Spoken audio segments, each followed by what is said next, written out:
할렐루야. 오늘도 주님의 은혜가 우리 모든 성도님들의 심령과 가정에 넘쳐나기를 간절히 축원합니다. 오늘 이 말씀을 가지고 이스라엘의 부르짖음과 하나님의 응답이란 제목으로 함께 은혜를 나누고자 합니다.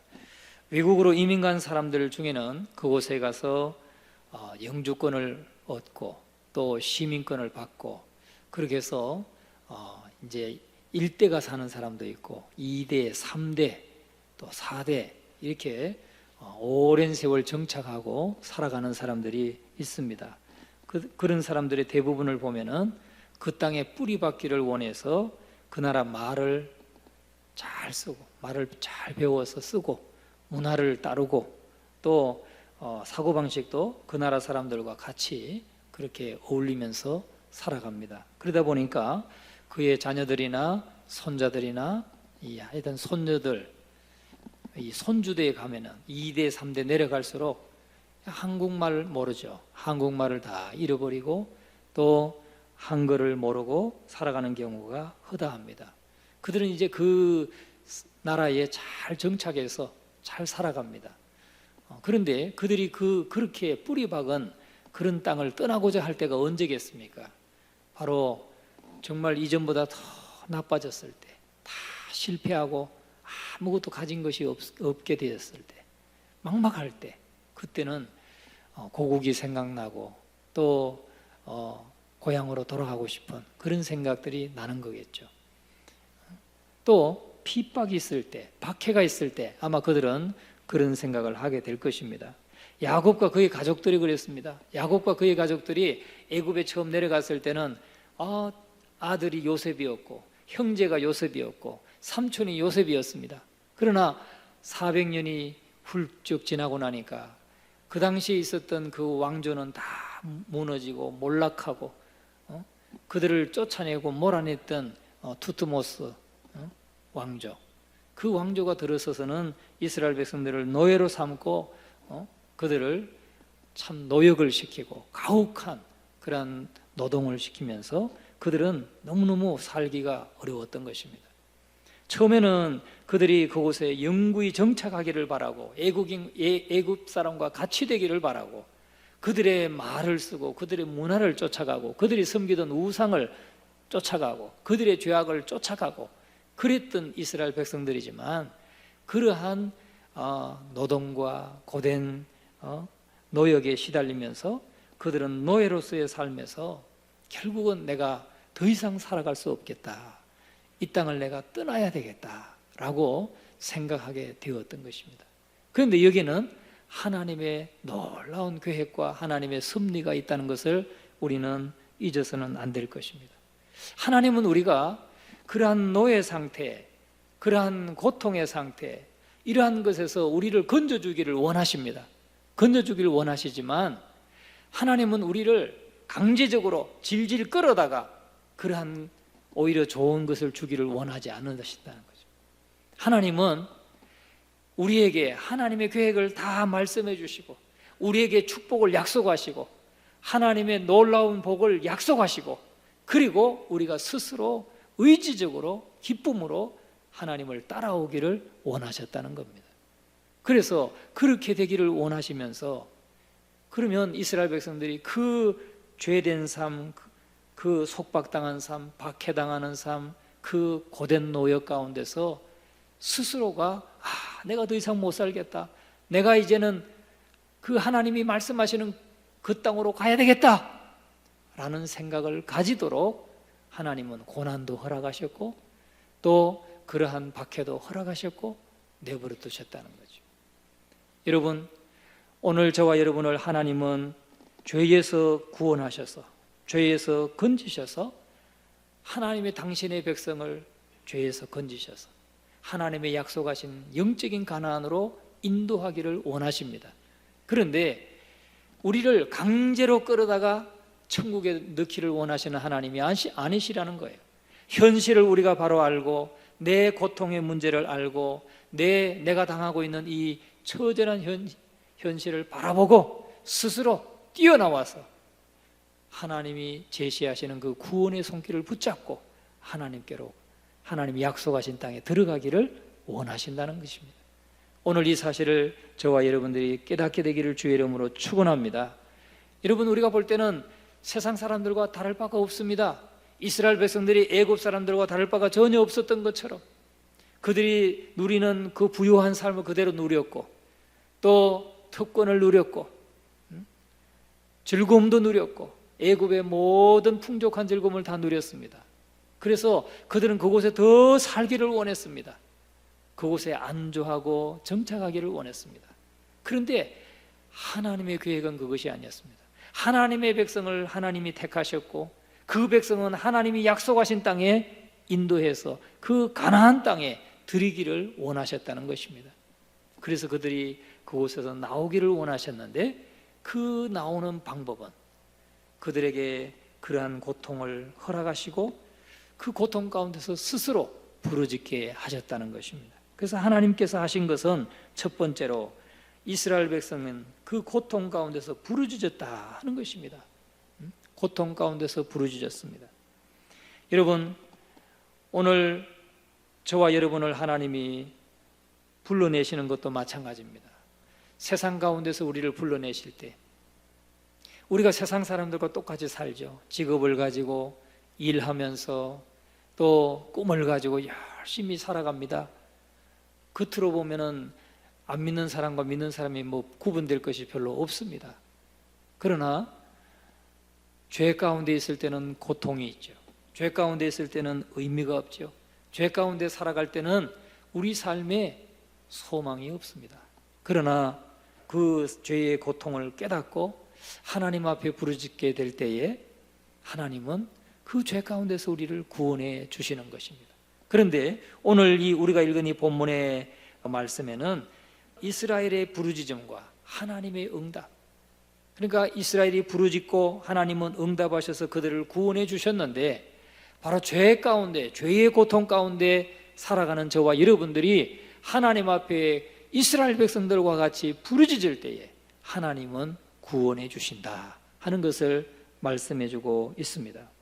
오늘 우리가 읽었던 출애굽기 2장 23절을 다시 한번 읽어보겠습니다. 여러 해 후에 애굽 왕은 죽었고 이스라엘 자손은 고된 노동으로 말미암아 탄식하며 부르짖으니 그 고된 노동으로 말미암아 부르짖는 소리가 하나님께 상달된지라. 아멘. 이스라엘 백성들이 언제 어떻게 부르짖게 되었습니까? 그들이 고된 노동으로 말미암아 정말 살 수 없다, 내가 더 이상 여기서 살 수 없다라고 느끼고 그 문제를 인식하고 하나님 앞에 부르짖었을 때 하나님은 그 소리가 하나님께 상달되게 하셨다, 그렇게 말씀하고 있습니다. 그래서 먼저는 그들이 탄식하고 부르짖기 시작한 것은 형통의 때가 지나갔다는 것을 느꼈기 때문이라는 겁니다. 형통의 때가 지나갔어요. 그들이 고센 땅에 처음 갔을 때는 비옥한 땅이었고 살기 좋았고 또 그 즐길 수 있는 것들이 너무나 많았습니다. 그러나 400년이 지난 지금은 이스라엘 백성들은 그곳에 보기에는 좋은 땅들이 있었지만 그것을 즐길 수는 없었습니다. 왜? 노예였기 때문에. 여러분, 그들은 죽도록 일해야만 했고 애굽에서 그렇게 그들에게 더 이상 안식은 없었습니다. 모든 형통과 행복은 끝이 났습니다. 여러분, 오늘 저와 여러분의 삶이 그런 상태에, 영적으로 그런 상태에 있는 분은 없습니까? 이전에 내가 즐거웠던, 즐겁게 누렸던 것들을 지금은 누릴 수 없는 분들이 혹시 계십니까? 이전에는 과거에 큰 즐거움을 주던 것들이 이제는 더 이상 나에게 아무런 즐거움이 되지 못하고 아무런 의미가 없는 것들을 느끼고 계신 분이 계십니까? 과거에는 그렇게 마음을 황홀하게 사로잡고 있었던 것들이 이제는 기꺼이 내가 버릴 마음이 생기는 그런 상태에 계시는 분이 계십니까? 그런 분은 정말 복된 상태에 있다는 것을, 여러분, 희망적인 것이라는 것을 기억하시기 바랍니다. 여러분, 우리가 이 땅에서 즐기던 모든 삶들, 죄악들이 더 이상 이제 의미가 없다 생각할 때는 구원자를 만날 기회가 가깝다는 거예요. 내가 이 세상에서 누리고 이 세상에서 즐기던 것들을 더 이상 즐길 재미도 없고 의미도 없고 또 아무런 의미가 없다고 느껴질 때, 그때는 정말 우리가 구원자에게 가까이 있다는 겁니다. 주님이 지금 가까이 계시다는 걸 여러분 잊지 마시기를 주님의 이름으로 축원합니다. 그래서 그러한 분들은 오늘 이 메시지에 귀를 기울이시고 꼭 들으시기 바랍니다. 지금 이스라엘 백성들처럼 노예가 되어서 이전에 누리던 것 다 이제는 아무것도 누릴 수 없고 더 이상 의미가 없다, 더 이상 내가 이곳을 떠나야 되겠다, 내가 이곳에서는 소망도 없고 아무런 희망이 없다 라고 느꼈을 때 그들은 구원자가 가까이 있었다 하는 것입니다. 여러분, 오늘 무언가에 우리가 사로잡혀서 노예의 상태로 있다는 것을 느낄 때, 내가 지금 노예의 상태에 있다 하는 상태를 느낄 때가 정말 복 있는 상태라는 것을 여러분 잊지 마시기를 주의 이름으로 축원합니다. 여러분, 유대인들은 말이죠, 그 애굽 땅에서 처음에는 그 고센 땅에서 활보하고 정말 보람찬 삶을 살았습니다. 그런데 지금은 모든 상황이 바뀌었습니다. 이제는 멍에 아래 있었고 잔혹한 감독들 아래서 노동을 해야 했습니다. 일어나고 싶지 않아도 일어나야만 했고 허락이 없이는 잠을 잘 수도 없었습니다. 그게 노예들의 삶이죠. 그게 노예들의 삶이에요. 여러분 생각해 보세요. 여러분도 일하시지만 일하면서 오늘 너무너무 피곤합니다. 어제 너무 일을 많이 해가지고 피곤하면 오늘은 좀 1시간 더 자야 되겠다, 자고 싶은 마음이 있잖아요. 그런데 자지 못해요. 강제로 깨우고 안 일어나면 매를 대고, 얼마나 고통스러운 삶입니까? 어떤 분들은 초저녁잠이 많은 분들 계세요. 저녁 식사만 하면 그 자리에서 그냥 고꾸라져서 코를 고는 분 계시죠. 그런 분들은 늦게까지 일을 해야 된다든지 늦게까지 뭔가를 한다고 하면 참 고통스럽죠. 그 잠을 참는다는 게, 잠을 쫓는다는 것이 너무나 고통스러운 것입니다. 잠을 자고 싶은데 못 자는 것도 고통스럽지만 정말 미치도록 자고 싶은데 잠을 못 자는 것도 고통스러운 거예요. 그게 바로 노예의 삶입니다. 여러분, 마침내 그들은 자기들이 노예 상태에서 더 이상 우리가 살아갈 수 없다 하는 것을 깨달았습니다. 그래서 그들은 기도하기 시작했다는 거죠. 그래서 그들은 부르짖기 시작했다는 겁니다. 여러분, 오늘 이 자리에 자신이 노예 상태에 있음을 느끼는 분들이 계십니까? 자신들이 도저히 깨뜨릴 수 없는 악한 습관에 멍에 아래 있다고 느끼는 분들이 계십니까? 어떤 경우는 친구가 너무 좋아서 예수님을 믿기가 어렵습니다. 친구들과 세상에 즐기고 싶어서 예수님을 못 따릅니다. 어떤 분은 술이 너무 좋아서 술을 끊을 수가 없어서. 그런데 여러분, 술 마셔도 나오시기 바랍니다. 하나님은 술 마셔도 우리가 나와서 하나님을 예배하는 걸 더 기뻐하셔요. 그러다가 성령께서 이제 끊으라 그러시면 그때 끊으시면 돼요. 어떤 분들은 술 때문에 못 나오시는 분들 계세요. 아예 그러지 마세요. 여러분, 제가 알기로 이준이라는 분이 계세요. 국방장관을 지내셨죠. 그분이 간증을 제가 들었어요. 국방장관 지내고 또 한국통신 사장도 지내셨죠. 그분이 그런 고백을 하더라고요. 그분 열심히 해서, 그분이 뭐 했냐면 저 21사단 백두산 부대 양구에 있는데요, 거기에 제 4땅굴을 발굴했어요. 4땅굴을 자기가 지키던 그 영역 안에서 땅굴을 발견했으니까, 찾아냈으니까 얼마나 공적이 큽니까? 그러면 잘 나가야죠. 별 3개도 달고 4개도 달고 잘 나가야 되는데 2개에서 딱 끝났어요. 그리고 한직에 갔어요. 그래 얼마나 마음이 속상하겠어요.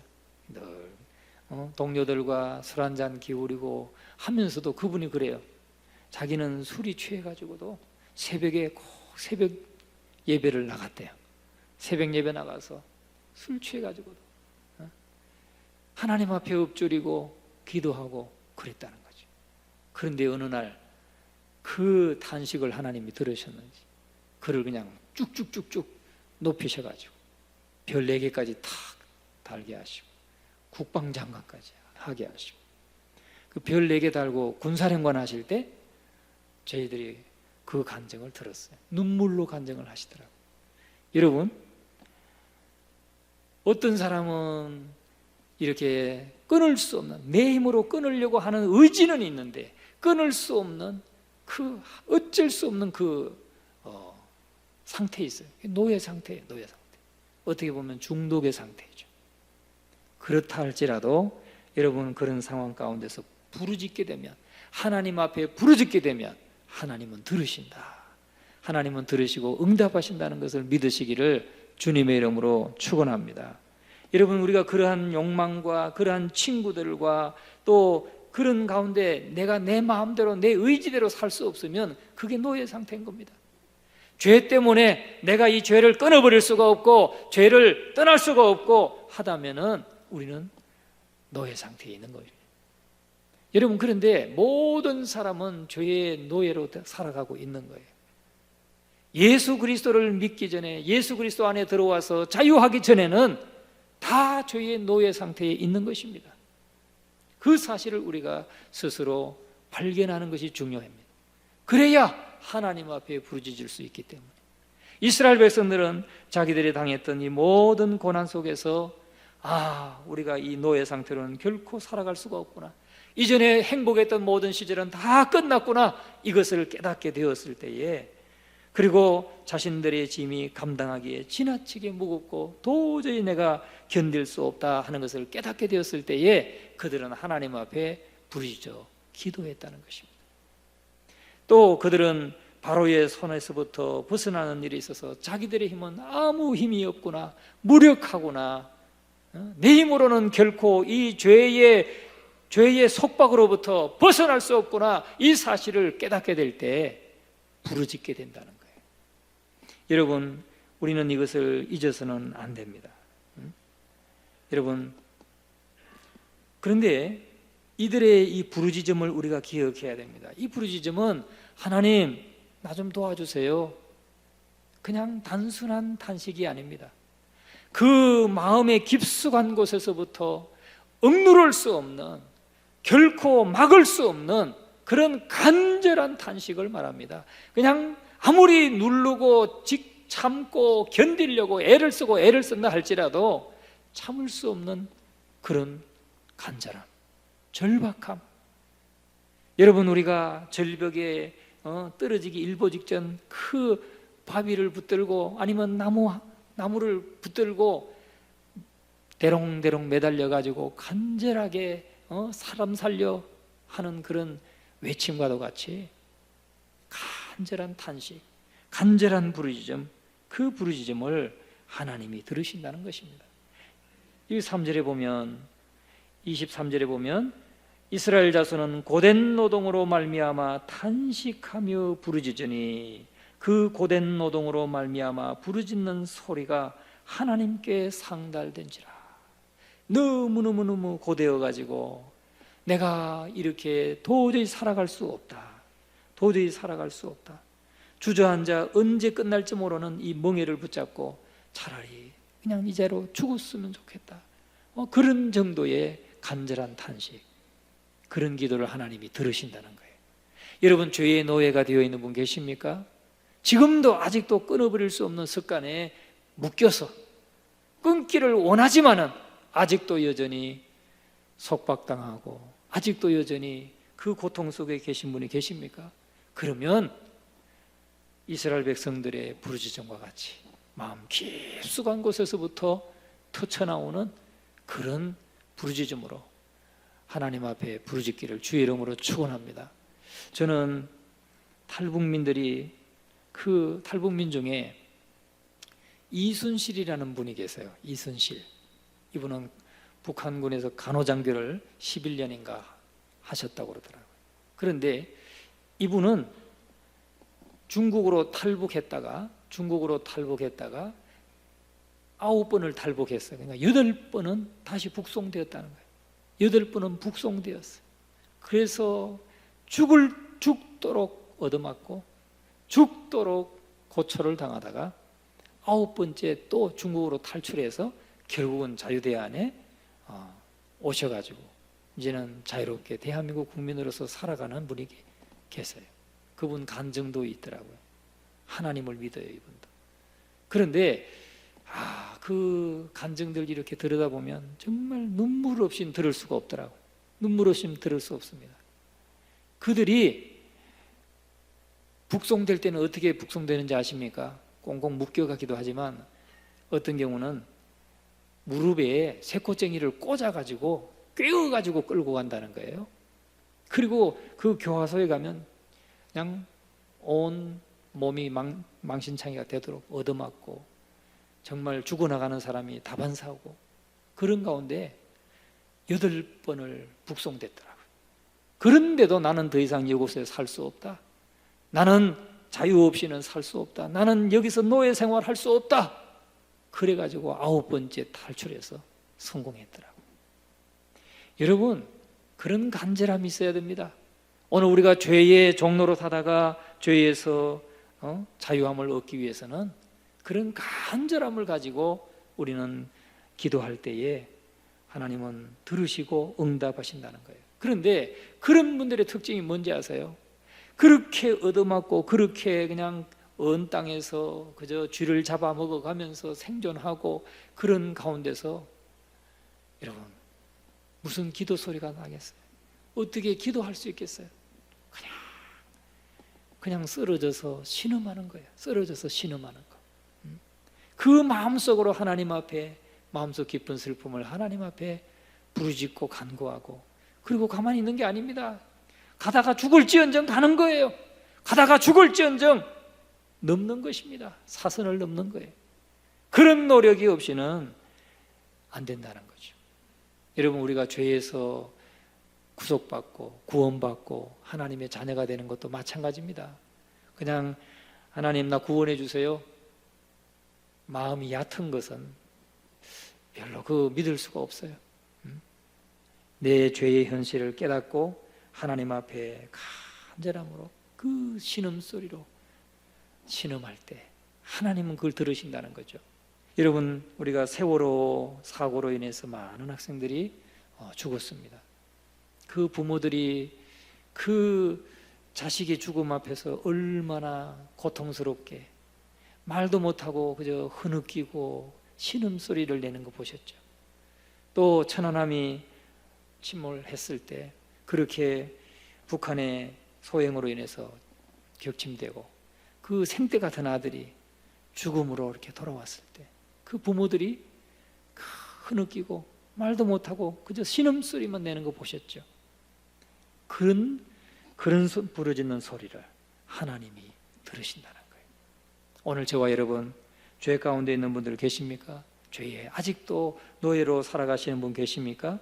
그러면 그런 부르짖음으로 탄식하고 그런 신음소리로 하나님 앞에 부르짖기를 주님의 이름으로 축원합니다. 그러면 반드시 하나님이 들으신다는 거예요.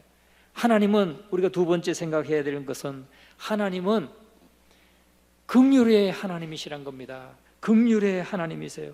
우리가 23절 끝에 그 고된 노동으로 말미암아 부르짖는 소리가 하나님께 상달된지라. 24절을 같이 한번 읽어봅니다. 하나님이 그들의 고통 소리를 들으시고 하나님이 아브라함과 이삭과 야곱에게 세운 그의 언약을 기억하사. 아멘. 그들의 부르짖는 소리가 하나님께 상달되었다. 그리고 하나님이 그들의 고통 소리를 들으셨다. 하나님은 긍휼의 하나님이십니다.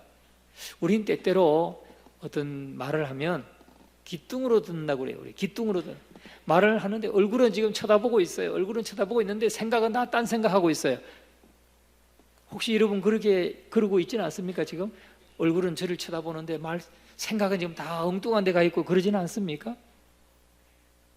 그걸 기뚱으로 듣는다 또는 마이동풍 그렇게 말하기도 하죠. 이쪽 귀로 듣고 이쪽 귀로 흘러버려.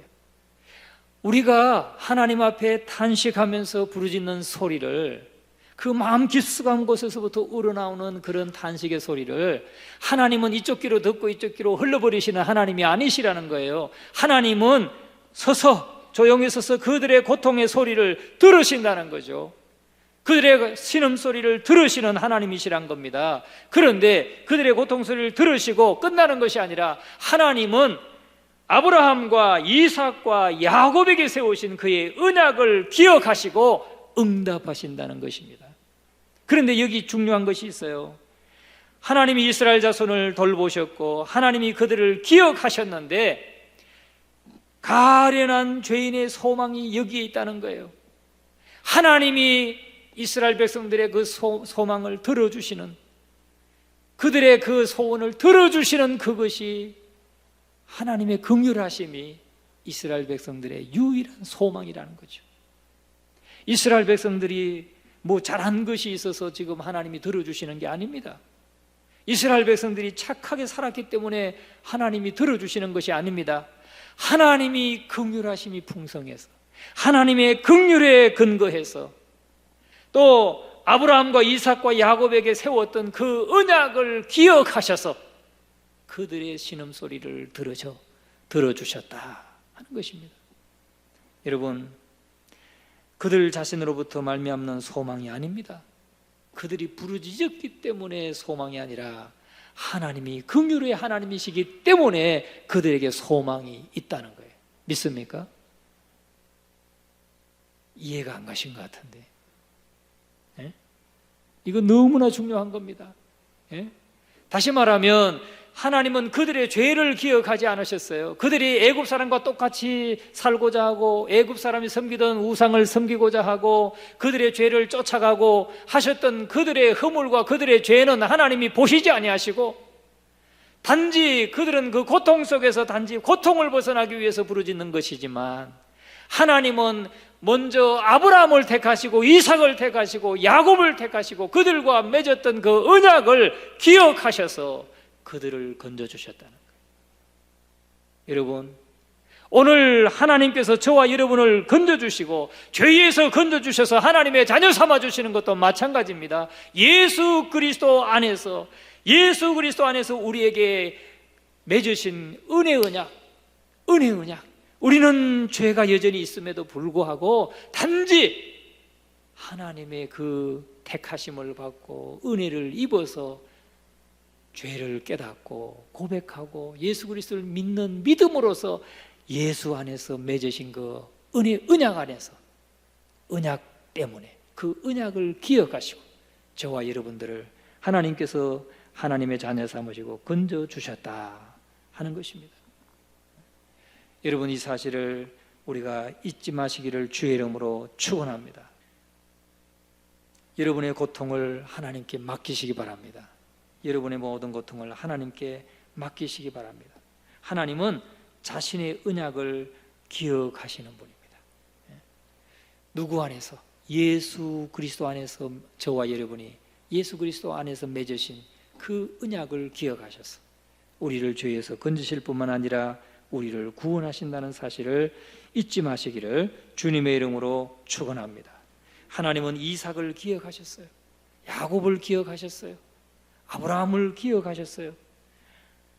어떤 그들의 공로 때문이 아닙니다. 하나님이 그들을 존귀하게 하시긴 했지만 하나님이 그들과 하신 약속 때문에, 그 언약 때문에 하나님은 기억하셨다는 것입니다. 여러분, 오늘 저와 여러분이 어떤 사람입니까? 오늘 저와 여러분은 예수 그리스도께서 우리를 사랑한 사랑의 대상들입니다. 사랑의 대상들. 그러니까 예수님께서 우리를 어떻게 사랑하셨고 예수님께서 우리를 위해서 어떻게 십자가를 지셨고 자신을 내어주셨는지를 하나님이 잘 아시는 거죠. 그 주님이 저와 여러분을 사랑하시기 때문에 우리의 신음소리를 하나님이 들으신다는 거예요. 제가 제 선배 중에 지금은 미국에서 목회를 하고 계시지만 이분은 형제였어요. 형이 있고 자기가 동생인데 그 1년 선배였는데 신학교 다닐 때 제가 그 집에 자꾸 한번 와서 교제하자고 해서 같이 간 적이 있어요. 근데 그 형은 너무너무 잘생기고 키도 크고 180이 넘었다고 그 어머니 그러시더라고요. 동생도 지금 180이 넘으니까. 키도 크고 잘생기고 재능이 많고 아주 노래를 잘하고 음악을 잘하고, 그래서 여자친구도 많고 인기가 많았다 그러더라고요. 남자고 여자고 인기도 많고 의리도 있고. 근데 그 아들이 장남이 죽은 거예요. 장남이 죽었어요. 제가 갔더니 오셔가지고 그 장남 얘기를 자꾸 하시는 거예요. 장남이 누구를 사귀었고 스튜어디스랑 사귀고 있었고 뭐 이런 것까지도 막 다 얘기를 하시는 거예요. 왜? 자기 아들을 너무너무 사랑하고 너무너무 아끼던 아들인데, 그 아끼던 아들이다 보니까 아들이 좋아했던 그 노래를 좋아하고, 아들이 좋아했던 기타, 아들이 좋아했던 사랑했던 여자친구 뭐 이런 얘기들을 다 해주시는 거예요. 그걸 잊어버리지 못하는 거죠. 여러분, 하나님이 우리를 사랑하시는 것도 마찬가지로 믿습니다. 예수 그리스도께서 저와 여러분을 어떻게 사랑하셨는지를 하나님이 아시기 때문에, 그 예수 그리스도 안에서 맺은 그 언약을 때문에 우리의 부르짖음과 간구에 응답하시고 들으신다 하는 이 사실을 여러분 잊지 마시기를 주의 이름으로 축원합니다. 그리고 이스라엘 백성들을 바라보셨어요. 25절에 보니까 25절 같이 한번 읽어봅니다. 하나님이 이스라엘 자손을 돌보셨고 하나님이 그들을 기억하셨더라. 그 부르짖음을 듣고 돌아보셨어요. 바라보셨다는 말입니다. 바라보셨어요. 그리고 기억하셨다. 그리고 세 번째는 우리가 생각할 것은 하나님은 사람을 구원의 도구로 삼으셔요. 여러분, 이스라엘의 부르짖음에 하나님이 들으시고 긍휼로 그들을 응답하시지만 구원하실 때 누구를 통하느냐? 사람을 들어서 사용하셨어요. 여러분, 지금도 마찬가지입니다. 여러분이 어려움 가운데 있습니까? 여러분을 도우실 때 물론 천사도 돕고 있겠지만 사람을 보내주십니다. 할렐루야. 돕는 사람을 붙여주시는 거예요. 이것을 잊지 마시기 바랍니다. 돕는 사람을 붙여주시는, 하나님은 이스라엘 백성에게 모세와 같은 선지자를 붙여주셨어요. 그런데 오늘 저와 여러분에게는 모세보다 더 무한히 크신 분을 우리에게 붙여주셨는데, 하나님의 아들 예수 그리스도를 사람으로 보내주셔서 우리 위해서 십자가에 대신 죽게 하시고 우리의 모든 죄를 다 담당하시고 죽으셨다가 부활하게 하심으로써 하나님 우리를 도우셨다는 겁니다.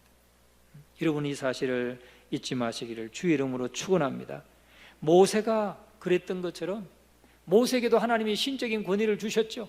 그래서 반석을 쳐서 물이 필요할 때는 반석을 쳐서 물을 먹이게 하셨고, 고기가 필요할 때는 메추라기를 내리게 하셨고, 광야에서 40년 동안 발이 부르트지 않게 하시고 옷이 헤어지지 않게 하시고, 하나님이 그런 신적인 은혜들을 부어주셔서 이스라엘 백성들을 이끌게 하셨는데, 오늘 우리의 구주 되시는 예수 그리스도는 하나님의 아들로 하나님의 신성을 그대로 가지고 계신 분이셨습니다. 그런데 모세가 어떻게 했습니까? 모세는 자기 백성들을 향해서, 자기 백성들을 위해서 다 주기를 원했어요.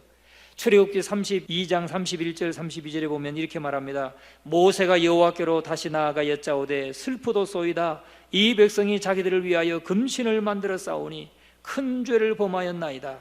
그러나 이제 그들의 죄를 사하시옵소서. 그렇지 아니하시오면 원하건대 주께서 기록하신 책에서 내 이름을 지워버려 주옵소서.